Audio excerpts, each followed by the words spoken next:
All new this morning, a report showing an increase in ICE arrests since January of last year. It shows more than 4,300 people arrested by ICE here in Michigan. So this study was done by researchers at UC Berkeley who founded the Deportation Data Project. 13 on your side's Aaron Sullivan joining us live with more. And Aaron, I know you looked at this data, so what have you found out? Tanner, well, a group of researchers behind the Deportation Data Project successfully sued DHS, granting them access to internal arrest and detention data. Now, you might see a lot of major news outlets pulling this data from reports, so we wanted to take a look at this ourselves. Now, it's titled 1 Year of Immigration Enforcement Under the Second Trump Administration, and the report tracks data from the middle of the Biden administration to the start of this month, showing a sharp uptick in immigration arrests since Trump took office.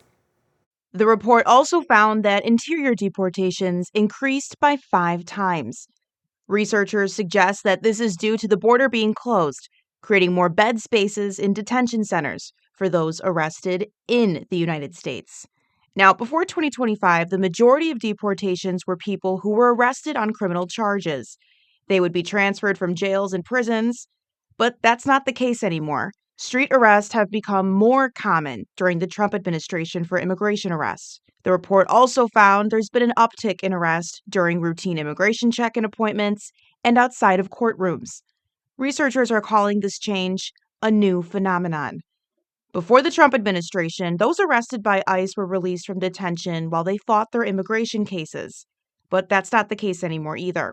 Many detainees are choosing deportation because they no longer have the option to be released while they await their court cases. The report also compared data from 6 months before the inauguration to January 2026. It found arrest of people without convictions rose nearly 9 times. Arrest of those with nonviolent convictions doubled, and arrest of individuals with violent crime convictions increased by more than a third. Now, after the murders of Renee Good and Alex Preddy, the report says that there was a decline in enforcement. But researchers suggest that with the One Big Beautiful Bill, that will allow ICE to continue to hire more officers and expand detention capacity. DHS has told other news outlets that this data is cherry-picked and not accurate since federal officers haven't reviewed these reports. In studio, I'm Aaron Sullivan, 13 on your side.